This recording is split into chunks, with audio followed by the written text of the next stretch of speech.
Bonsoir à tous. Déception du côté des taux de réussite au brevet.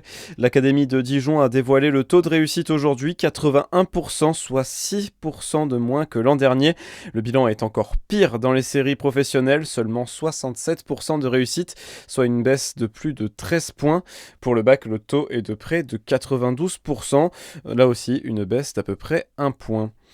À Besançon, dites au revoir au tramway pour 5 semaines. Les lignes T1 et T2 sont suspendues aujourd'hui et jusqu'au 16 août.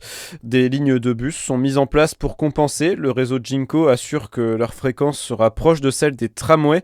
Cause de cette suspension, l'installation d'un nouveau terminus dans le quartier de la Grette. Le réseau sera également rénové et modernisé pendant l'arrêt de la circulation. À Ozol, en Saône-et-Loire, un important feu de végétation menace des habitations.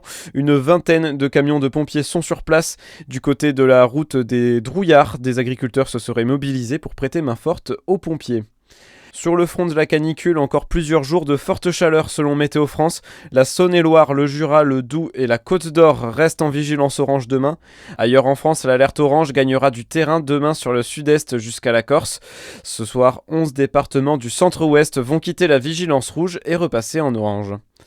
Dans le reste de l'actualité, les commémorations à Nice, 10 ans après l'attentat du 14 juillet. Une cérémonie interreligieuse a eu lieu cet après-midi avant un hommage national demain présidé par Emmanuel Macron. Le passage de la Grande Boucle à Morbier sera forcément mémorable à l'occasion du passage du Tour de France hommes le 19 juillet et femmes le 3 août. Les bénévoles de Morbier Événements ont construit un magnifique vélo retraçant l'histoire de la ville, un cycloscope présenté par Michel Morel, bénévole au micro de Charlie Chevasson. Alors le cycloscope, il est parti de l'idée de reproduire le logo de la mairie de Morbier, où figure un lorgnon, une lampe à pétrole, un morceau de morbier, en plus un paysage de sapin. Les deux roues qui sont les deux cercles d'un lorgnon, le cadre qui constitue le pont du lorgnon, et puis il y a deux visuels.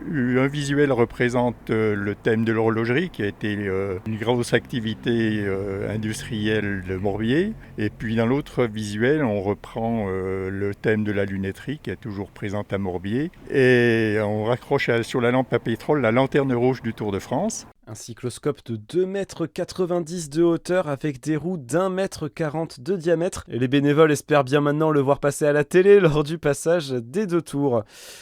Côté handball, les féminines de Dijon connaissent leur calendrier et ça commence fort avec la réception de Brest, les championnes en titre, dès le deuxième match le 2 septembre. Le match d'ouverture, ce sera le 29 août, 3 jours plus tôt, en déplacement contre Plan de Cuc. Voilà pour ce flash, bonne soirée sur Fréquence Plus.